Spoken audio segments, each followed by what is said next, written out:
I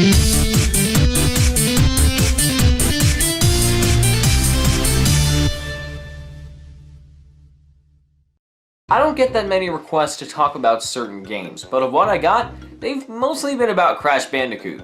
Well, to those of you who asked for it, the wait is finally over. And what a perfect time to do it, since we're currently in the year of his 20th anniversary.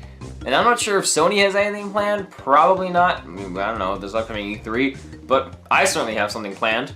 I love Crash Bandicoot. I hold him so nearly and dearly to my heart, and even though he's pretty much been laying dormant since 2008, I still love revisiting those classic adventures. So, for the month of June, I'm going to be dedicating a couple of my videos to the orange marsupial himself. Hey, look at that, I'm wearing orange, so appropriate. And don't worry, this won't be as extensive as the Mario Marathon. I won't be covering every game in the series.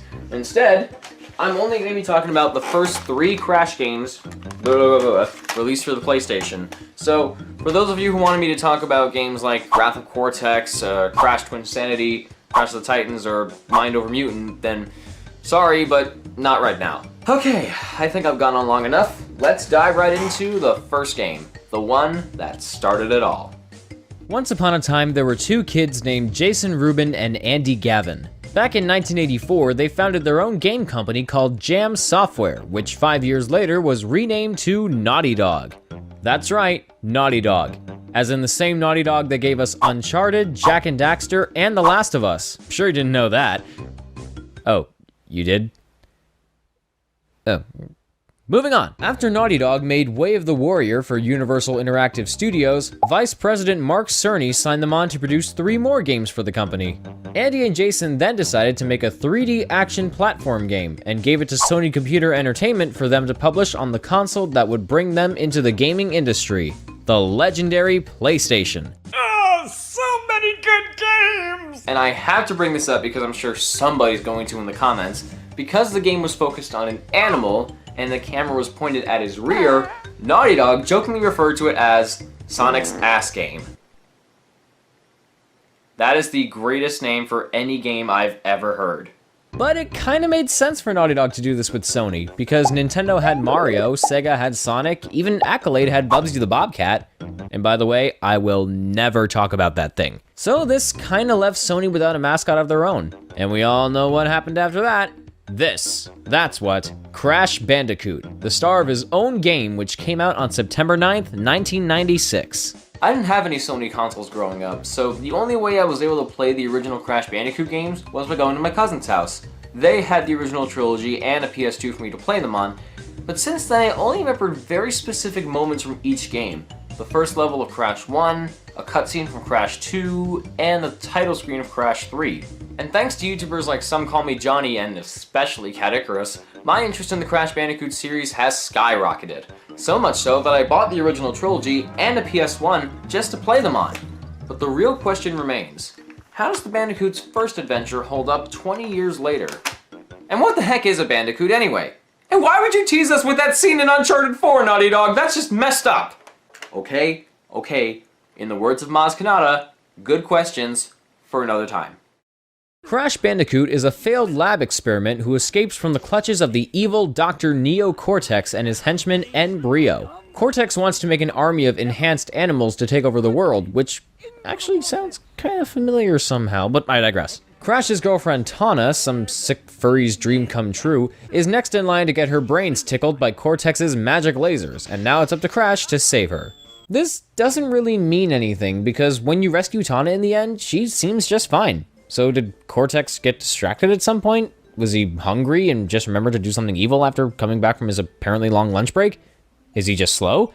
Should I really bother questioning the plot to a Crash Bandicoot game? Or any game for that matter, because I said before that I don't care about stories in video games? I'm kinda dumb. So for a 3D game from the early days of 3D games, how does Crash Bandicoot play? Well, basically, the developers took 2D side-scrollers like Donkey Kong Country and switched the angles around. And in terms of gameplay and structure, it's pretty standard. The level design is very linear, you have a grand total of 2 buttons, one for jumping and one for attacking, and you collect 100 pieces of Wumpa Fruit to get an extra life.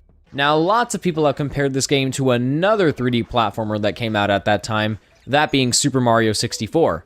And I don't know if that's exactly a fair comparison to make, because Mario 64 pretty much set the standards for how every 3D platforming game should be made. But Crash doesn't exactly follow those rules, so it probably isn't fair to compare it to Mario 64. When I say Crash doesn't follow the rules, that's not really a bad thing, because it's clear that it tries to be its own thing. Again, it's basically a 2D side-scroller, but with the camera pointed behind you. This hallway style of platforming is one of the many things that I think makes Crash Bandicoot so unique. That and the health system. Like a plumber without his mushrooms and a hedgehog without his rings, Crash is incredibly vulnerable. Because of this, he'll need to rely on a tiki mask that goes by the name Aku Aku. Aku Aku pretty much lets you take an extra hit from enemies. Collecting another mask while you already have one will let you take 2 extra hits. And collecting a third mask will make you invincible for a short time while a catchy little bongo loop plays.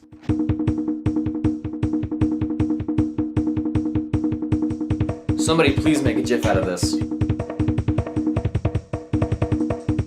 Aku Aku can be found by smashing crates with his face on them. Crates are all over the place, not just having Aku Aku inside, but also Wumpa Fruit and extra lives. Sometimes you can even come across emblems of your girlfriend, Tana. Collecting all 3 sends you to a bonus room where you have to destroy even more crates. And even though Crash doesn't have the best endurance... Wait, what the... How did that kill me? I wasn't anywhere near it! Anyway, even though Crash doesn't have the best endurance, he's pretty versatile. With the simple press of a button, Crash can perform a spin attack. Spinning into enemies can knock them far across the screen, and it's extremely satisfying to do. Either that or just jumping on them the old-fashioned way. I enjoy doing both, but sometimes the collision detection doesn't always seem to be on my side. I can never tell when I'm going to kill an enemy or not using the spin, and if it doesn't work, I'll just end up getting myself killed. Sometimes I can even die because of how Crash handles. I don't really have a problem with the controls, they work fine, notwithstanding the lack of analog control, which even then isn't a huge issue. Crash himself just feels a little heavy, especially when making jumps. I also find him to be a bit persnickety when it comes to precise platforming, because his traction is very slippery. Oh, ooh, well, that was embarrassing. Oh, and that too. Okay. Other times during my playthrough, deaths would occur because of how most of these levels are designed. Whether it's me trying to fight this game's admittedly poor depth perception, then again a lot of early PS1 games have this problem, or if it's the level itself that's testing your platforming skills. And when I say it tests you, I mean it really tests you. I'm going to look you in the eyes and tell you this now.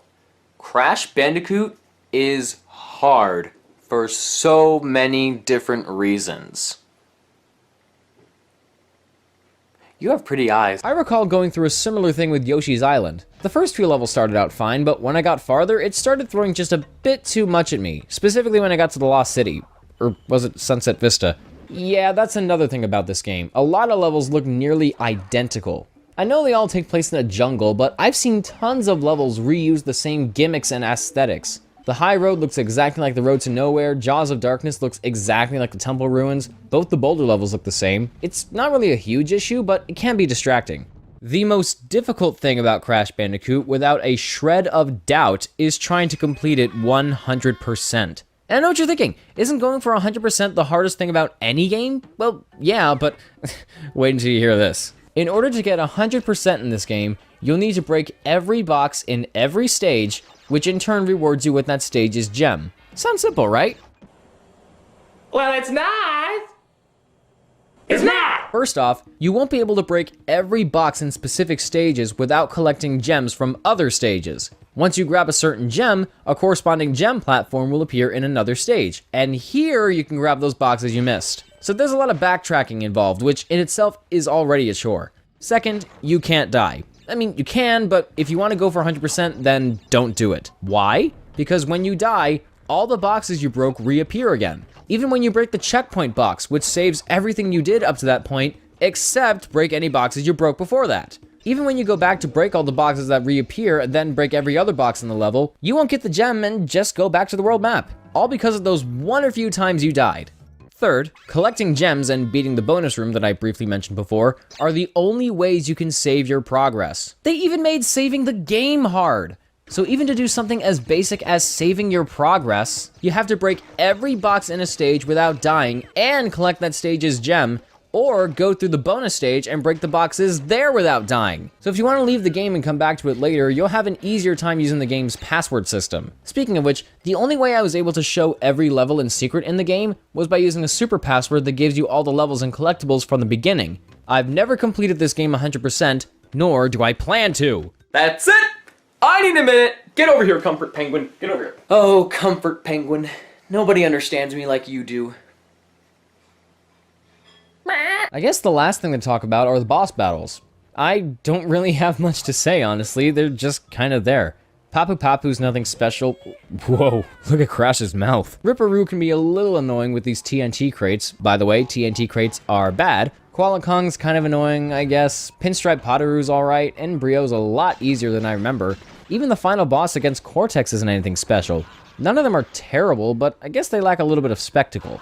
But before we get to Cortex, we have to go through the Great Hall. Okay, there's a bunch of gems here, and... Hey, it's my girlfriend! Wait, did I just beat the game? Are you telling me that I can rescue Tana without having to beat the final boss? That's kind of amazing, actually. And look, you even get little epilogues for each of the bosses. After intense therapy and 8 years of higher education, Dr. Roo went on to write the well-received book, Through the Eye of the Vortex, a study of rapid evolution and its consequences. Funny, he doesn't seem that different when we see him in Crash Team Racing, unless he went through some kind of breakdown off-screen in between games. After the disappearance of his mentor, Dr. Nitrous Brio rediscovered his first love, tending bar. I'm pretty sure the only bar he'd ever be allowed to tend is Club Techno Chocolate. They've sold more dangerous concoctions than his. He'd fit right in. P.S. I expect your Homestar Runner Crash Bandicoot fan art on my desk by 5. I'm making it canon, you make it canon too. Alright, after all that stuff, you're probably really curious. What's my verdict on Crash Bandicoot? Well, I haven't said what's my verdict in a while. Well, overall, I think the quality of the game can really only be determined by how you play it. Looking back, Crash Bandicoot reminds me a lot of Undertale. Now hear me out. The way you play Undertale, whether it be the Pacifist run or the Genocide run, can pretty much determine your overall opinion on it. And Crash Bandicoot is the same thing. If you play it normally without trying to get the collectibles, you'll probably have a good time with it. But if you try going for 100% completion, it could be one of the most frustrating experiences you'll ever have with a video game. From my experience with it, there are definitely things about it that frustrated me, and in all honesty, I don't think the game has aged very well. Sometimes it's a bit too hard for casual players to enjoy it, and other elements like the save feature come off as a bit archaic. But at the same time, it has this sort of fascinating charm to it, that kind of charm you see in a lot of old games. There's something about the music and the graphics, which are both great, I must say. In fact, the music is probably the most consistently good thing about this game. It's not really catchy, except for the Insanity Beach theme, but it's atmospheric and each piece fits the world they play in pretty much perfectly. Graphically, it's really well done, but sometimes I come across some funny little things here and there, like, look at this. Crash is standing on the mountain. It's Crashzilla! In the end, the first Crash Bandicoot doesn't hold up too well nowadays, but back then it was pretty ambitious. It was a game for a new console, featuring a new character, and it ended up being very successful. Crash Bandicoot wasn't just another cheap attempt at trying to create a mascot for a company, he was a true icon that helped make the PlayStation brand so popular in its early beginnings. And that's something we should definitely appreciate him for. The first Crash Bandicoot game was a big hit when it first came out, so much so that Naughty Dog tried their hand at a sequel just an entire year later. Will it prove to be one of the great game sequels, or will it put a stop to the Bandicoot's time in the spotlight? Find out next time with my review of Crash Bandicoot 2, Cortex Strikes Back. Okay, so I just realized now that in my last video I forgot to show something pretty cool. I came across this video of what looks like a Crash Bandicoot cartoon. Actually, these are unused cutscenes from the original game that would have been used for the beginning and the ending. There's nothing much to them, but it really makes me want a Crash Bandicoot TV show. But first we gotta get that new game coming out, right? Sony/Naughty Dog, you still working on that? You better have something at E3. Or maybe you already have it. This is coming out on the same day as E3, so I'm not sure what you're gonna do, but hopefully you got something there. Hey everybody, welcome back to the Crash Bandicoot Mini Marathon. So last time we took a look at the original Crash Bandicoot for the PlayStation, and overall, it was pretty solid, but doesn't really hold up today. So this time we're taking a look at its sequel, Crash Bandicoot 2: Cortex Strikes Back. And if you're wondering why the cover doesn't match the case, that's because it didn't come with a cover when I bought it off eBay. So I had to print out my own, and this is the best quality image I can find. So, but you don't want to hear about that. You want to hear about the game that I just put away. Here it is. So let's get to that. Shall we? Crash Bandicoot 2 was released on November 5th, 1997, just a little over a year after the first game. From the sound of that, you'd be quick to assume that Naughty Dog just rushed it out to cash in on their little Bandicoot's newfound popularity. But no. This is Naughty Dog we're talking about. They put their all into this game in the 13 months it took to make. Andy Gavin himself created a new engine that could handle more frames of animation and a higher polygon count. And some changes to the level design were even made by Dan Array, the lead designer of Gex Enter the Gecko. So clearly a lot of effort went into the game, but did it all make the game better? Yes. I'm not gonna sugarcoat anything. This is a great game. For the most part, but let's not jump to conclusions so soon. Crash Bandicoot 2 takes place immediately after the events of the first game. Cortex is defeated and Crash lands somewhere on the Wumpa Islands. But upon landing, he discovers a pink crystal that gives him some sort of possibly evil idea. About a year later, he and his new assistant, Engine, plan on using these crystals to power a new super weapon called the Cortex Vortex. But the remaining 25 crystals are still missing, and they don't have any minions left to find them. So what do? Get Crash to do it, of course. He's dumb enough to do whatever anybody tells him to do. I can relate. Oh, and he has a sister now. Her name is Coco. She exists because I guess Tawna was found to be too sexy for kids to comprehend. When Crash goes off to find Coco a new laptop battery in the middle of the jungle, obviously the best place to look for them, he's taken to a strange place where a projection of Cortex tells him that he needs to collect the crystals, but he's pretty vague at explaining why to him. Thankfully, Crash is kinda dumb, so it doesn't really matter to him. So, once again, the story is incredibly minuscule. Well, what a fancy word. But, when it comes to gameplay, Crash Bandicoot 2 more than delivers. Like, it really delivers. Like, really. Immediately, you'll notice the first big change from the first Crash game. Crash 1 utilized an overworld map, much like Donkey Kong Country. Crash 2 has something called warp rooms. There are 5 warp rooms altogether, and each one has 5 different levels for you to access by just walking into that level's portal. It's in these warp rooms where you can also save your progress whenever you want. Thank goodness! I'm gonna call myself... Gameplay-wise, almost everything has been greatly improved upon. Crash doesn't feel as heavy or slippery as he did in the first game, and now you can control him using an analog stick. If you're playing a later version of the game, that is. Again, it's nothing to write home about because there are sections that quite clearly weren't designed with analog control in mind. Crash can still spin and jump on enemies like before, but he's also got a few new moves to mess with. The first one being the slide. It's really only needed for enemies you can't spin into or jump on to kill, as well as tighter spaces that you can easily crawl through. I like the slide a lot, but the belly flop is funnier to look at. You have to use it to break these new steel crates, but let me tell you, there's something oddly satisfying about body slamming into a whole bunch of boxes at once. Oh yeah! Sometimes I even found myself appreciating the more subtle changes. The stats on the top of the screen show you how many boxes you've broken, which I find very helpful. The checkpoint box actually saves all the boxes you broke before breaking the box this time, which is amazing and makes getting the box gem a whole lot easier, for the most part, but I'll get to that later. The bonus room doesn't require Tawna emblems to get to anymore. All you gotta do is fall through these question mark spaces and there you go. New level themes have also been added to make the game a little more diverse in terms of locations. There are sewer levels which come with water that can sometimes be bad and other times not be bad. There are snow levels that have pretty much the worst ice physics in any video game ever, and if you've seen my DuckTales video, you'll know how much I don't like ice physics in video games. But some levels do have me riding a polar bear. Oops.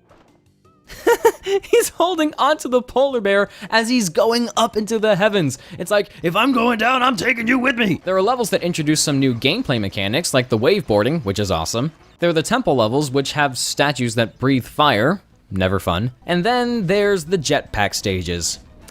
I really don't like these. I know there are people out there who love the jetpack stages, but When was the last time they actually played these levels? Because these controls are just plain awful. Instead of having Crash flying automatically and you needing to move him in different directions like an R-Wing from Star Fox, you have to fly him manually, and it's really confusing to handle. Pushing up makes you go down, and pushing down makes you go up. These are plane controls, not jetpack controls, and Crash feels really heavy in these stages. Acceleration is very sluggish, and moving left and right barely even works. I know we're in space and the gravity isn't the same as it is on Earth, but still, that's no excuse. These developers really should have played Pilot Wings.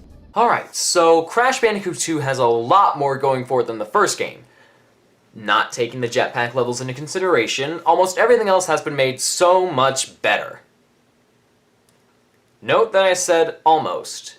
Above each level entrance is that level's name, along with these weird-looking marks. These are here to tell you whether or not you got the collectibles in that level. Gems are back from the first game, but now we're on a quest to collect all the pink crystals. On one hand, you won't like them because you have to get the crystal in each stage in order to get through the rest of the game, but on the other hand, you wouldn't mind them because they're incredibly easy to spot and obtain.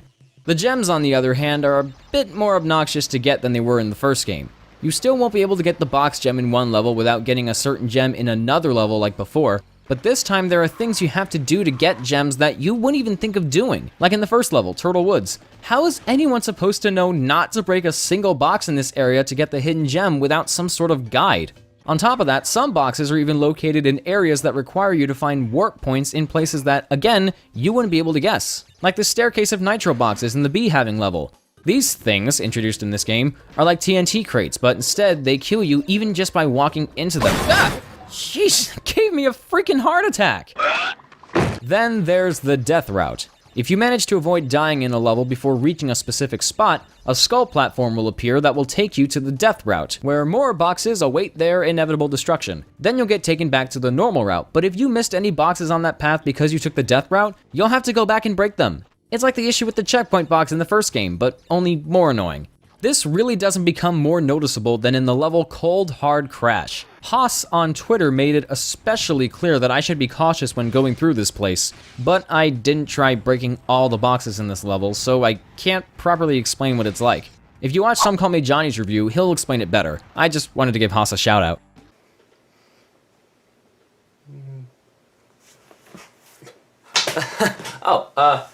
I guess this is the part where I talk about the boss battles. Well, there's only one boss battle that I really want to talk about, and that's the final boss.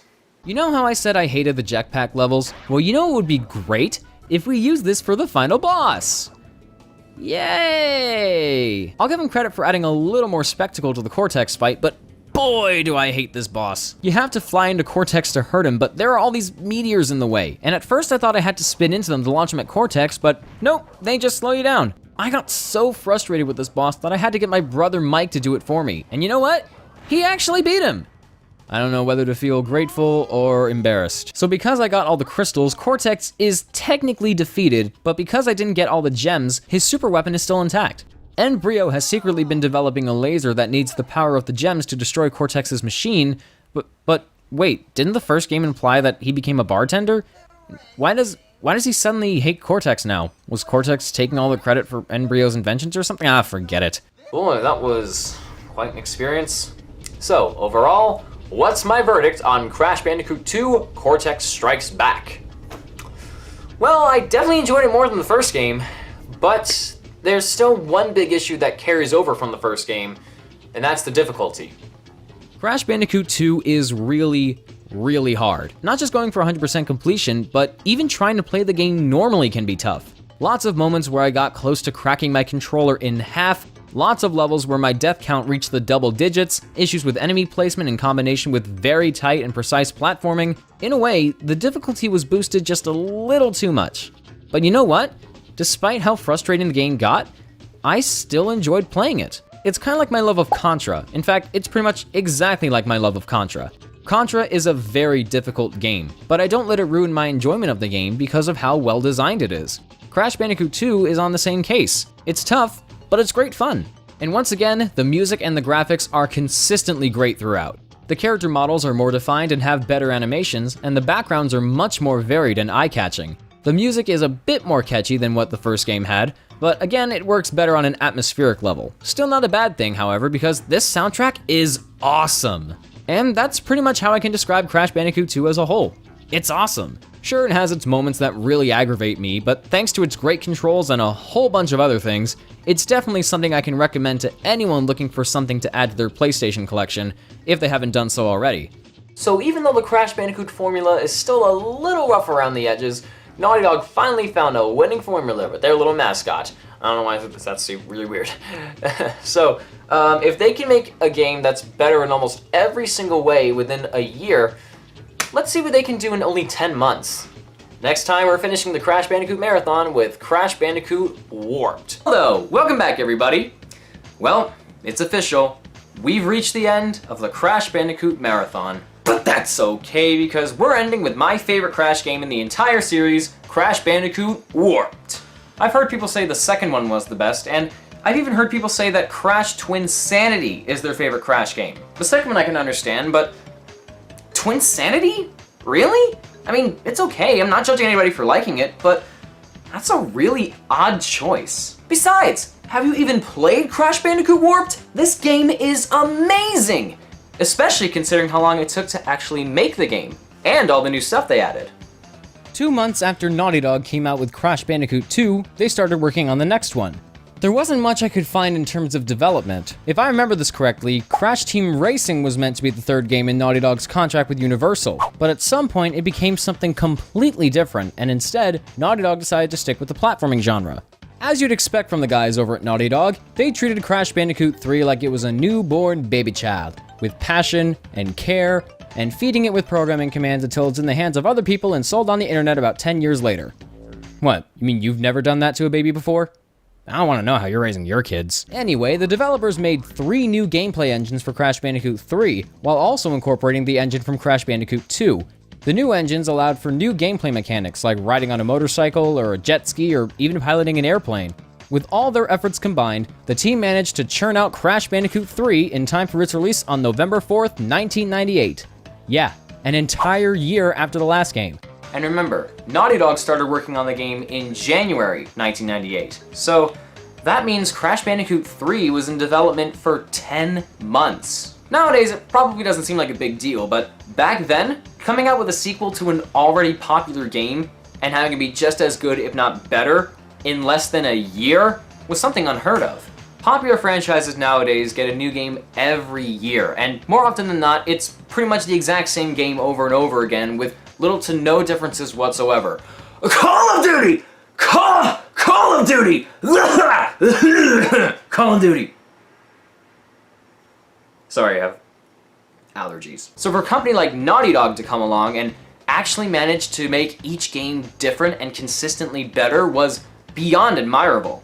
The plot, on the other hand, is the only thing that doesn't really change too much. It begins with pieces of the destroyed Cortex Vortex from the last game plummeting toward the Wampa Islands. Through the magic of convenience, one of them happens to land into the structure and destroy it, releasing some sort of evil blue thing that reminds me a lot of Chaos from Sonic Adventure.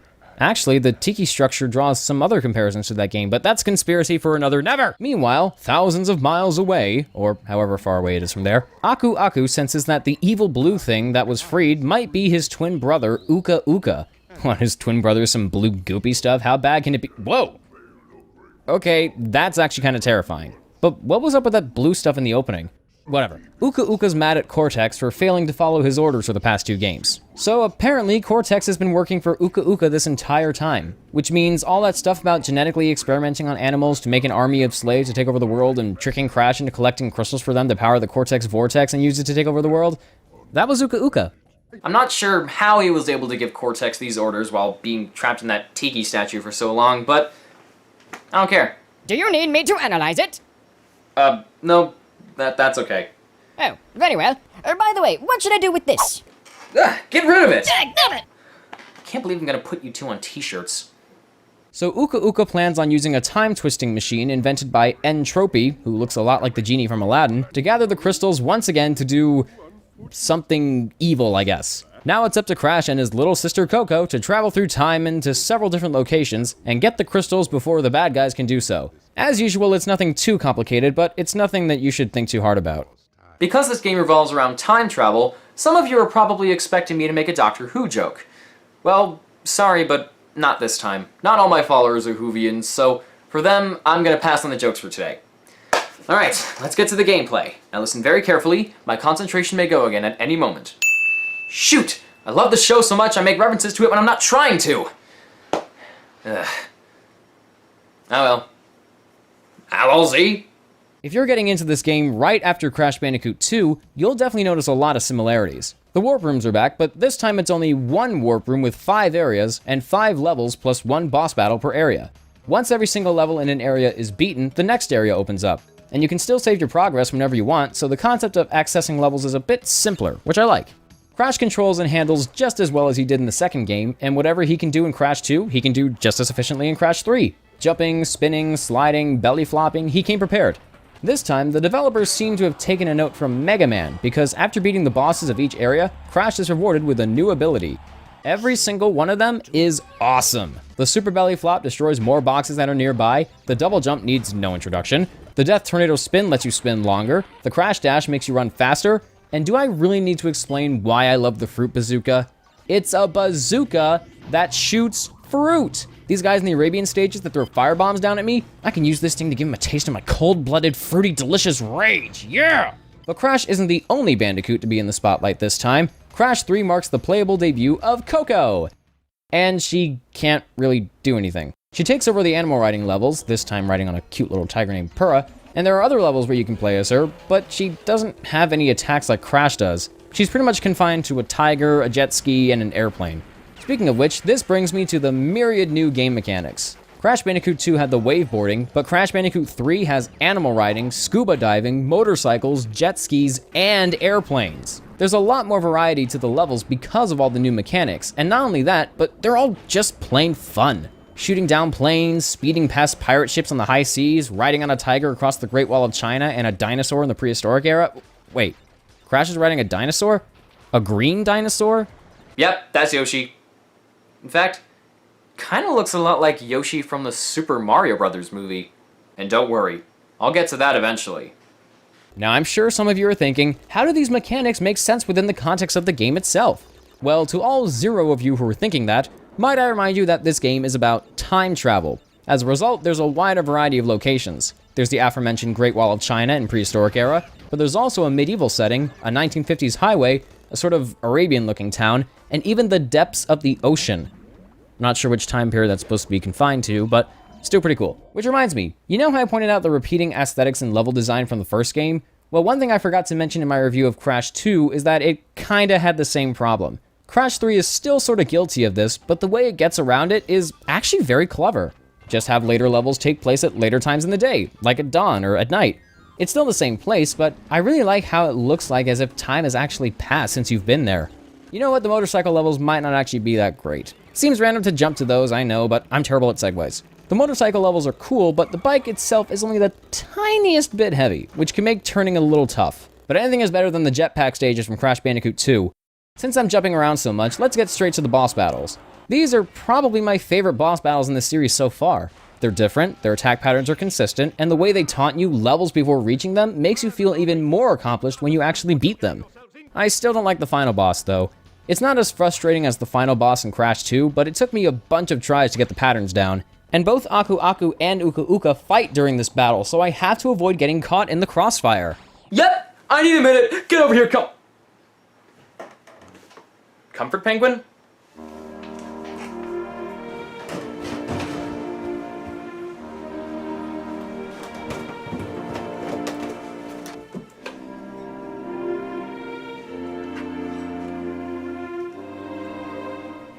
Comfort Penguin?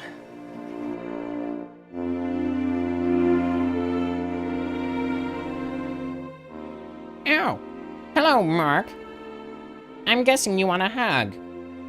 Well, yeah, but why when you're in the game room? Have you forgotten the way you violently threw me over your shoulder in the Crash 2 video? I didn't mean to. I'm sorry. Then why did you do it? I just got caught up in things. I wanted to get back to the review. I didn't know that I hurt you. But I really didn't mean to. I'm sorry.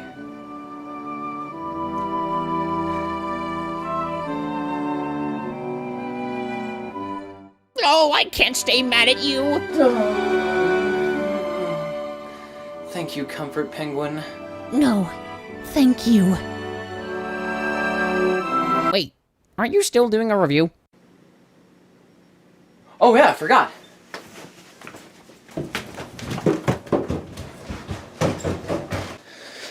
Sorry about that. Where was I? Oh yeah, the time relics! What, did I mention the time relics? Well, I'm doing it now. When you revisit a stage you've already beaten, a clock appears that lets you play through the time trial for that stage. You don't lose any lives here, and boxes appear that can pause the time for up to 3 seconds so that you can go for a faster time. Why would you want to play through the time trial? Well, so you can get a time relic, of course. If you get fast enough times, you're rewarded with a sapphire, gold, or platinum relic. Their main purpose is to add to the goal of getting 100% completion and adding a little more meat to the game. The only way you can get more out of a game nowadays is mostly through DLC or microtransactions, but Crash Bandicoot 3 already gives you more things to do on the disc itself without having to pay more for anything. This of course was before the days of downloadable content, but I wish more games did this. I will say, the platinum relics are really hard to get. I haven't got one in my entire life. Man, just the thought of trying to go for the platinum relics just making me sick to my stomach. I don't really think there's any point in asking what my verdict is on this game because you already know what I'm gonna say. Crash Bandicoot 3 is an amazing game. What Crash Bandicoot 2 did for the first game, Crash Bandicoot 3 does for the first 2 games combined. Crash Bandicoot 3 takes everything great about the first 2 games, fixes every issue I had with the first 2 games, and the result is one freaking awesome game. The difficulty is perfectly balanced, there's a lot more variety in terms of the levels, the new gameplay mechanics are fun and make sense within the context of the game itself, the visuals are some of the best I've ever seen on the PlayStation, the music is awesome as always, and there's never a moment that I don't look forward to, with maybe the exception of the final boss. I consider Crash Bandicoot 3 to be the marsupial's equivalent to Super Mario Galaxy 2. While it does reuse the same engine from the previous game, there's enough about it that's new and inventive and just plain fun that I honestly just don't care.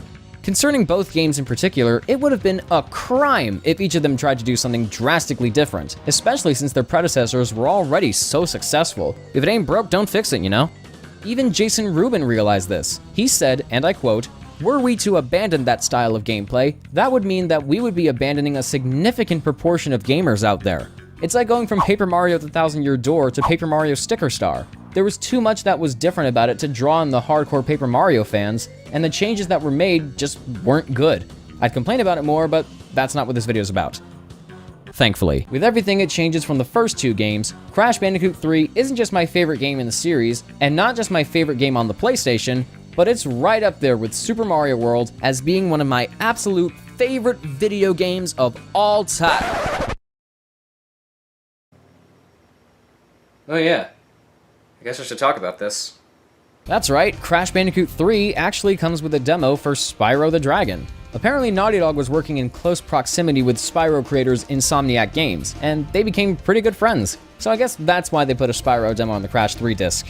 I'm not going to go too deep into this because it's only a demo and there's not much to do.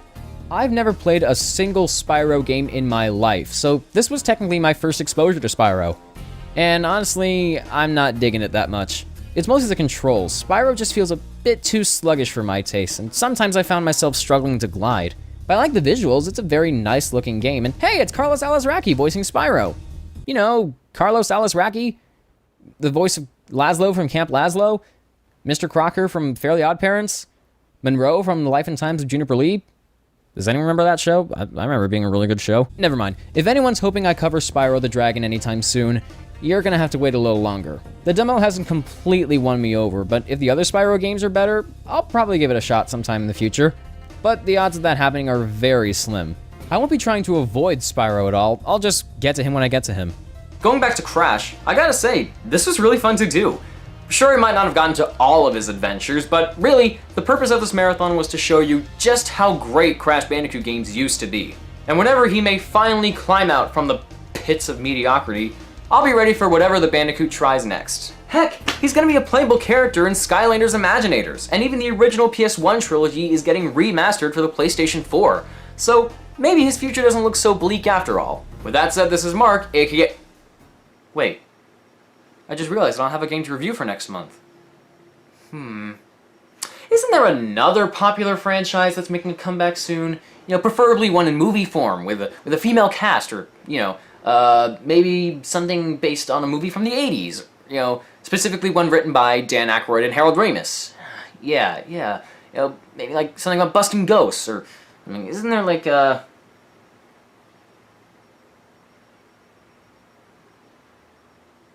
Oh,